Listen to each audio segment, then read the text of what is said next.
Thank you, everybody watching, and thank you, panelists. I think I'll just intro with a couple of words, I guess, about CALM and what we do. So we are a mental health organisation and suicide prevention organisation in the UK, and we focus on high-risk groups. And we deliver messaging which encourages and hopefully facilitates a happier life and a way to avoid living miserably. We do that extensively through, it's not really a Trojan horse, because a Trojan horse is a trick, right? So it's not a Trojan horse, but you can deliver great messaging to people about their lives and about happiness and about avoiding misery by using culture and talking to people in ways that they would talk to each other, in ways that are generally the kind of normal cultural way of doing stuff, rather than standing on the sidelines and wagging a finger and preaching. So we work extensively in music and in comedy and in lots and lots of sport, but there's something of a level of sort of predetermined self-fulfilling prophecy, I guess, when you get 50 people running an organisation. Loads of them are people who are absolute football obsessives, including me. The thing that tends to come out the other end is that you get quite a good focus on football. So CALM, I've been at CALM for just about 3.5 years, and we've grown dramatically in that time. And football has been really central to the way that we've tried to deliver messages to that particular high-risk group. Obviously, Funke, as you know, we're all aware football is not just for blokes, but there's an over-index, and there is a massive over-index globally in suicide and in mental health issues with men. So in the UK, 75% of all suicides are male. And as Ben mentioned in the intro just there, we, for example, were one of the charity partners with the Duke of Cambridge and the FA on Heads Up, which was the campaign that we ran with the FA and the FA Cup in the last year, which was very sadly truncated. And I'm sure you all feel very sorry for me that I wasn't able to go to Arsenal win at the end of the season, which would have been the greatest thing that had ever happened to any human on the planet. But that's it. So it would be great if we could have a conversation about how we can use that cultural vehicle of football to deliver messages to fans, and then also to dig a little bit into what it's like being a professional sportsman, in particular a footballer, when that gets taken away from you. Because clearly the great big if it's a football mascot, it's an elephant, isn't it? And it's tramping around the middle of the room dressed in its elephant outfit, and that is COVID-19. And the fact that we've had our football taken away from us and then brought back to us in a very, very strange form. So let's have a think over the next half an hour, if we can, or a chat about our panelists' experiences and your stories, about how you think football can help, let's say, the world. Let's say it. We might accidentally turn into a Pepsi advert, but let's say football helped. It certainly does, as in helping supporters, helping people who are associated with it. And then the particular struggles and the particular issues that professional footballers face now and have faced in the past. So I guess the right place to kick off when we're talking about professional footballers is with one or an X1. Super proud CALM ambassador, Marvin Sordell, with a nice dinosaur behind you, and I think, is that a tiger? And the giraffe. The giraffe. Yep, from my daughter from lockdown activities. Great to see you, Marvin, as always. Could you just for like 5 minutes or so, it'd be great to hear your story and to hear how lockdown, in your experience, and obviously we'll come on to the rest of the panel to talk about this too, but how it's plays differently to those at Grassroots. It must be a very striking kind of existential thing to have the world change so much. Yeah, definitely. And I think, there's a massive difference between the professional game and the top levels of the professional game and Grassroots. I think one of the most striking factors is the fact that for those who are playing in professional football, particularly at the top end, this is their livelihood, this is their job. And it makes a massive difference, being someone who now plays football for fun. So I play grassroots football every now and again. And when it did stop, it's frustrating because you want to have that outlet of being able to play football, but it's not frustrating to this extent where you're worrying about what you're going to do for a living, and when you're going to be able to earn money again, which is unfortunately it's the case for a lot of people in the country and across the world right now. And for professional football players, it's not really any different. And most people, of course, look at the biggest examples and the players on the biggest money at the top level in the Premier League, but there are players in the Championship, League One, League Two, in the National League as well, who are full-time, who have no idea what their future looks like. There are clubs who have no idea what their futures look like. And when you look at some players and some people who have given their entire lives to play football professionally, who may be coming to the end of their careers potentially and may not get new contracts or have been taking pay cuts to help the club survive, it just looks like a really big mess at the moment. And to be honest, it must be so difficult being in that at the moment when there are so many question marks around everything. Yeah. I guess it's going to be interesting for us to come on to talk about what clubs can do to support their playing staff and their broader staff as well. But how did you get to this point, Marvin, of being the polymath that we find with, but you're so active in mental health and encouraging those kind of those behaviours? To be honest, I still don't know how I got here myself. A lot of it is down to me just sharing the journey that I've been on to get to where I am today. I think that's pretty much it. I've been very honest and very open about the experiences I've had, particularly around depression and mental health in general, in football, out of football, fatherhood. A lot of these things have just kind of come about themselves because I've been able to have the conversation, and I've not really feared the repercussions of doing so, where football notoriously has been an environment which people are afraid to have these discussions because there are repercussions normally, whether it's in a wider sense to your career or people treating you differently or acting differently towards you potentially. So for me, I'm here and I've got to this point because I didn't have that fear. I didn't have that fear when I initially had that discussion, and I don't have that fear anymore now. Great. I guess that's one way of getting over stigma, is just ignoring it, right? Is powering tomorrow and doing what works for you. Thanks, Marvin. And I think that actually leads really nicely on to introduce Andy. Afternoon. Hi.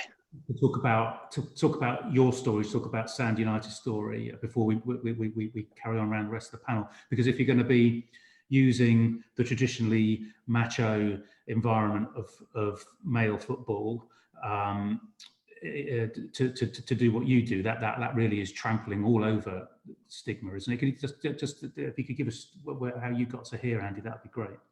Yeah. So you're absolutely right that trying to address mental health and especially what our team stands for in such a macho environment as football, absolutely, you put it brilliantly, that trampling all over it. So the team I'm running down in Brighton and Hove is based around SANS, which is a stillbirth and neonatal death charity, and they support families whose babies die during pregnancy, childbirth, or shortly after. As well as that, they provide training and research to try and stop the 14 babies that die every day. Now, when I started my own journey with SANS, that number was at 19. So them, along with many other baby loss charities, are making a real difference with the contribution they make to the baby loss community. SANS United came from an idea to raise money with a charity match in Northampton, and a team was made completely of bereaved dads. And at the end of the game, after so much fun was had, they didn't want it to end. So a Sunday League Grassroots team was born, and their story was shared worldwide. And that's where I heard of them and got inspired to set up my own. That's a traumatic journey. What was your thinking of doing that through the lens of football, of focusing on something where those kind of conversations would almost never happen normally, would they? It's all about the match before and then the beer after, or or certainly never admitting to any kind of, should we call it, frailty? I mean, maybe to the loss of a child is I imagine, I can't imagine. It's the worst thing that could happen to a human. So to combine those two worlds must have been really challenging.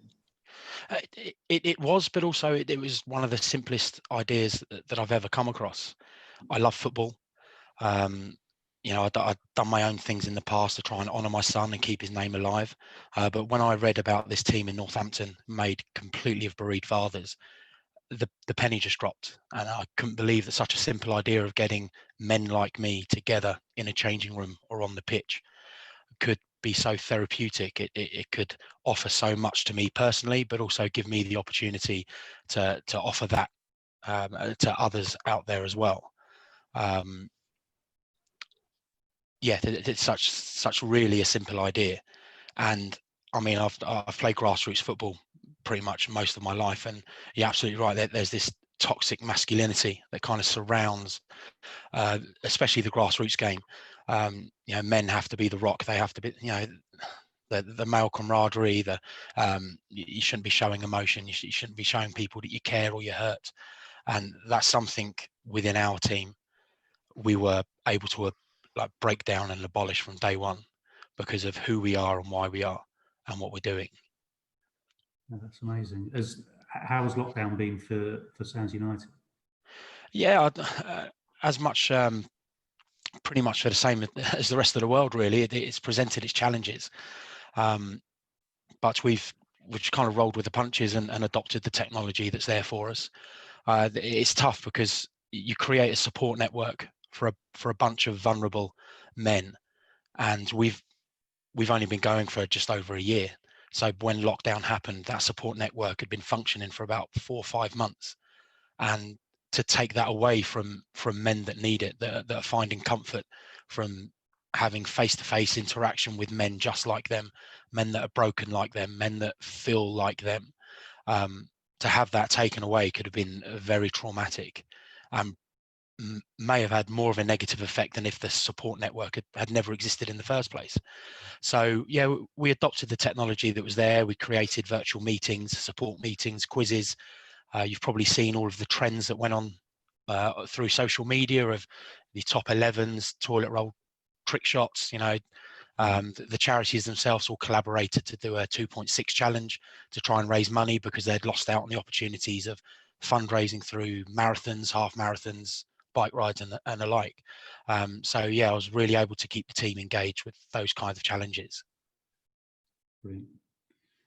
Thank you, Andy. And I guess Stuart and Funke as well. At an association level, how has the game adapted to COVID? We might as well carry on talking about COVID well, because it is, you know, pretty central. Has there been, do you think, a concerted effort to tackle issues surrounding well-being of fans and players? And we'll hark back again to that, to Heads Up as a campaign which was, you know, quite front-footed and stepped very much out of the shadows. How are you addressing those issues at an association level? I guess Funke, starting with you, if you can. Yeah, Simon, yeah, I mean, I think that's a really valid point to bring up. Obviously, at a national association level, we have a duty of care. You know, Heads Up for us was a great campaign where it engaged our fan base, but it engaged the whole nation, purely because it was a very simple message of it's okay to be not okay. And that message was so simple that actually it resonated through all our customer segments, whether those are our fans, whether those are match officials, referees, players, managers, volunteers. And we shone the light and provided a space for conversations to happen. And we launched that campaign pre-COVID, but it meant it was even more relevant when obviously the pandemic kicked in, and it was important that we continued our duty of care in terms of just continuing that safe space where people could continue to have conversations, but also to make a connection and build on the work that we've done in terms of continually highlighting that mental health and physical health should be seen as one and the same and not be segmented in a way that people you know, kind of focus more on physical health rather than the mental health. And what Andy was saying earlier in terms of the stigma, we think that certainly the campaign has done that. You know, and when you have the national manager like Gareth Southgate being able to talk openly about his own experiences and our squads in terms of our elite players, England, both men and women, everybody is just kind of really wrapped around the support for the campaign. But we recognise that actually there's never been a more critical point in time to make sure that we shine a light and continue to make mental health a continued talking point. We know that certainly from the campaign in terms of its reach, it's had a significant fan engagement of 23%, and even within the grassroots game, it's had an increased awareness as well. We need to build on that, but certainly with the collective, with working across the football family, we have, you know, we've done something that we've never been able to collectively do before in terms of being able to talk about mental health and emotional well-being and why that's really important as part of human construct to feel okay with it, that if you are struggling, you know where to go. And that's the work that we've done as a result of certainly what the campaign has allowed us to do. Yeah, it's an ongoing trajectory, isn't it? And so yeah. We've been privileged to work with the Duke of Cambridge for quite a long time now through Heads Together and then Heads Up. But to be able to provide those demonstrative behaviours by admired athletes, people who would generally be, you know, back to what we were talking about, Marvin and Andy, generally expected to have a stiff upper lip or, you know, absolutely no access to the emotional part of their brain, to see those behaviours as demonstrated to their peers as athletes. But I think also you touched on something really interesting there, Funke, that football is a tribal thing for supporters, which is a fundamental human behaviour, right? You know, we've got these crazy big brains that allow us to talk, and we talk in a societal, tribal setting in order to support each other. And supporting your football team, supporting your friends when you're meeting in the pub beforehand, all that, when that's all taken away, there's such a feeling of space and emptiness. So that leadership from associations, I think, is really, really powerful stuff. Stuart, I know you're having your kitchen fitted, so let's hope nobody comes in with a cupboard or anything. But while you've got peace and quiet, what's your experience in your part of the world? Yeah, thanks, Simon. And before I answer that, really hats off to all the panelists and for sharing their journeys and the actions that they're doing, and openly talking about the issues that surround mental health. Really will help to chip away at these stigmas. And before I speak about what we're doing at US Soccer with a Bend the Curve campaign and some of the things that we're doing with mental health first aid. The topic itself is very personal to me. Having lost some friends to suicide and actually witnessing suicide attempts and talking people off the edge, it's a difficult topic. And the more that we speak about the grey clouds that can, cover our daily lives and, or the demons that can torment us at nighttime, I think we need to encourage these sort of interactions and people to be more comfortable speaking about it. So the Scottish. So even during my time at the Scottish FA, actually, we had a programme, and it just reminded me when Andy was speaking about the use of the locker room and talking about the issues and having a comfortable, safe place to speak. That when I worked with the Scottish FA before US Soccer, we actually had a programme that we brought in practitioners. As well as people who were suffering from mental health illnesses, and we had them training together as equals on the field, and then they would go back to the clubhouse and speak about the game and speak about their experiences on the field and things that went well for them, things that didn't go well for them, and it helped to break down the barriers that sometimes can be there between a practitioner and a service user. And Simon, you hit the nail on the head when you said that many people who are drawn to the sport were maybe pack animals. The tribalism either being on the stands and getting behind the badge or playing for the badge, you know, is something that we've encouraged in football for many years, and COVID has taken that away. So what we did at US Soccer during COVID, we launched a campaign called Bend the Curve, and we had that focused mainly on filling the void with the fans. And you know, people had this void in the space that they could no longer get behind the badge and be on the terrace. And so we did aspects, and Andy and everyone else has touched on them. That little things, you know, like replaying previous games, putting out some quizzes, asking young supporters to write match reports, you know, helping parents at home with young kids who are struggling with homeschooling, giving them something to do, as well as scratching that, you know, that itch that sport provides, the competitive edge. That we even had some esports series where we had Spain and Mexico and Brazil play against the US. So we gave that opportunity for our fans to experience that. You know, so that was our approach with Bend the Curve towards the fans.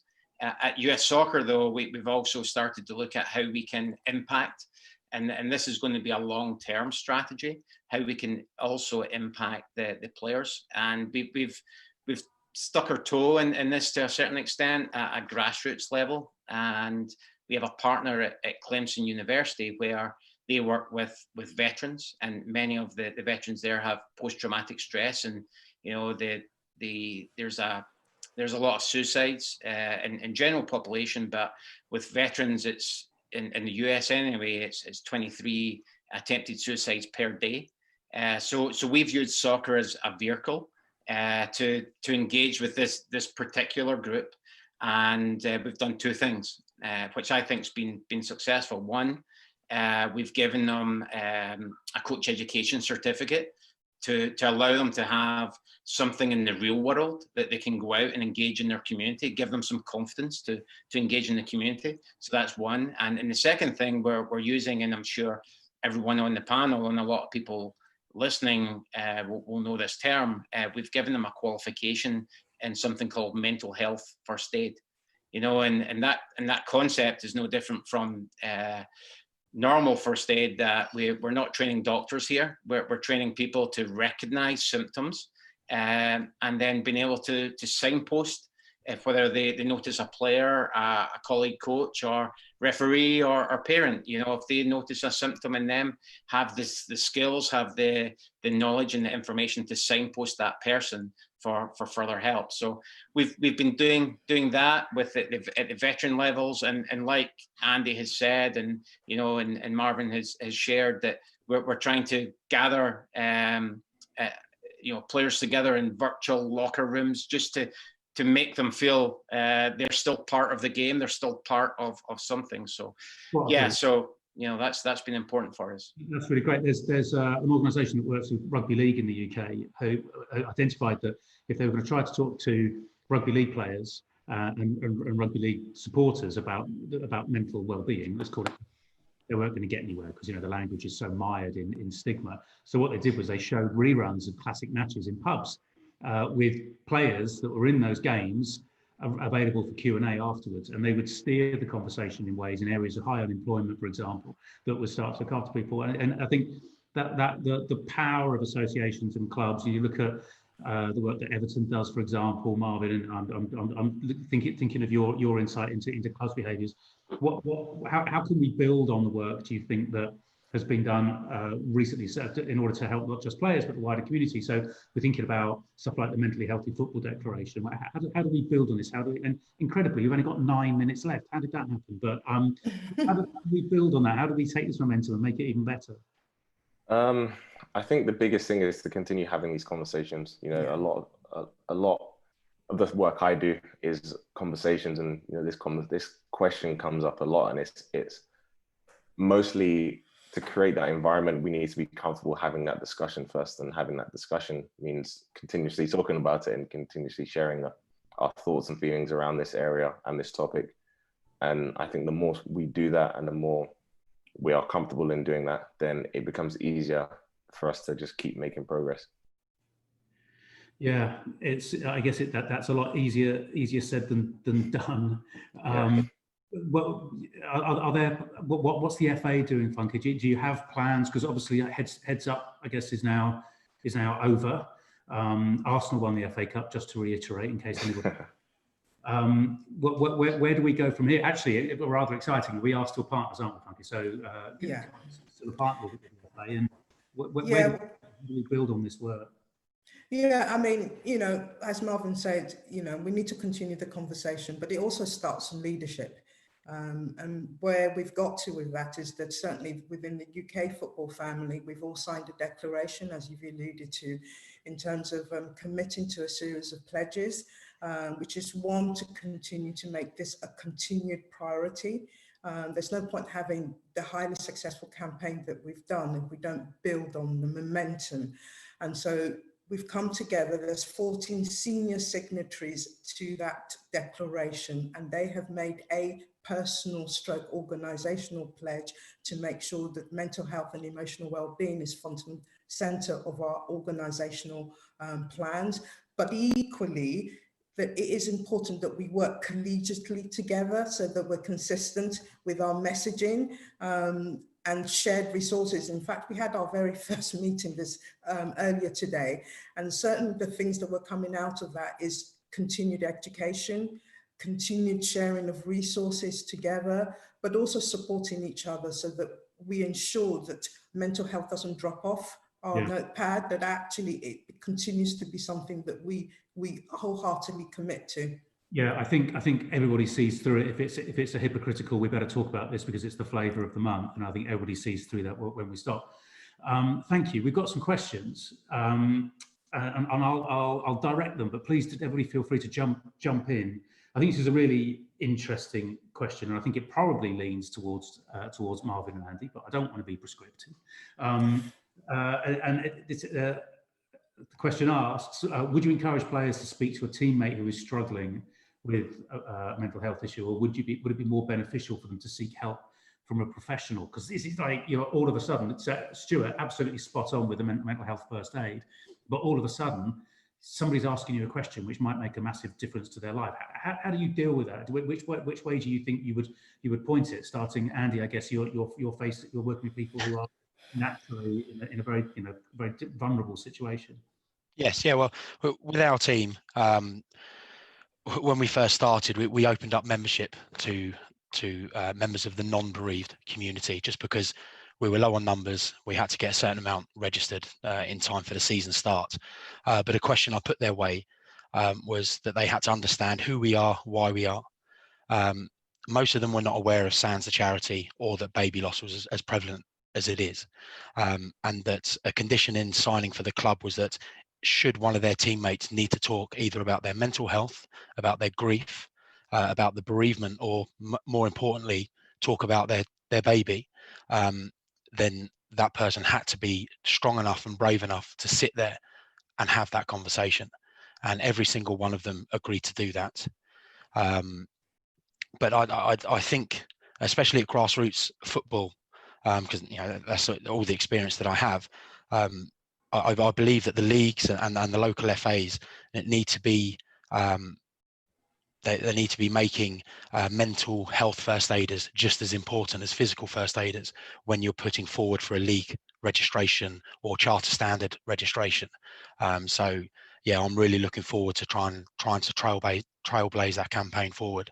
That what that will do will give each team, secretary, manager, football coach the training needed just to be able to, as Stuart was saying, to signpost or recognise those behaviour changes within your teammates, within a referee, within someone else that's on the pitch. Recognise those changes in behaviour and then being able to signpost them to the relevant charity, or if it's just to talk to someone, because at the end of the day, talking will save a life. I guess you're doing a brilliant thing, Andy, and the people that come to play with you and against you have already kind of self-nominated, haven't they? They said something for a large part terrible has happened in my life. Marvin, I guess the prevalent culture in other forms of football, grassroots, like that's professional, is to kind of say that nothing bad has ever happened in my life because I'm a winner, winner, winner, winner, winner. Yeah. When you've got a centre half trying to kick your knees off, and you've got the white heat of a crowd expecting you to score every week, and somebody is clearly struggling, what do you say? How does a player help somebody around them? It's tough. I mean, it's something that's come up quite a lot over the last couple of years for me, both in and outside the game, where players have come to me sometimes and asked for my advice on where they go, or agents have come to me and asked for my advice on a particular player that they may be looking after. And like I say, there are everything depends on the circumstance and their relationships around. So it may be a teammate is the best person to go to. It may be a coach is the best person to go to. It may be the physio. It may be a professional. It may be, a friend. It may be one of their family members. It may be just somebody like me who has no personal connection, but we can just have a conversation where there isn't anything there, and I'm not going to judge them in any way. And I'm somebody who's been through a similar situation and circumstance to them. So I don't think there really is an answer to that question, other than there is somebody there. There's always somebody there that you can speak to. And it's about finding that person and speaking to them, because, talking to somebody can save a life, as you just said. Yeah. Totally. Simon, one of the things that we're trying to do to break down the stigma, that we will be introducing mental health and awareness information on every single one of our coach education courses now. Is that to solve the problem? No, that's really just to get the conversation out there. Because to answer your first question there, I think it's about being a good friend to a teammate, and then I think we can all sense if there's that feeling, if just somebody is not right, if you know them well enough, whether they are speaking a little bit negatively, or even they've just gone quiet. And the one thing that I found success with is almost that you've got to pester. That first question, are you all right? Will get the response, yes, I am. You've got to keep following up to really break down those barriers. We talk a lot about asking the question, asking it twice, and properly listening to the answer. We found in our research that actually 83% of people that, from a poll of 5,000 who were asked the question, do you want to be the person that helps, said, yeah, I do. Back to that, we're tribal, we're pack animals, and football is massively powerful in bringing us together. It's incredibly, that 40 minutes has gone. I don't know how that happened, but thank you, everybody. You're doing brilliant stuff, and you're using, to my mind, the most intoxicating drug that there is to help people. And long may it continue. Thank you very much. And thanks very much. Thank you, Simon. Thank you, everyone. Cheers. Thank you.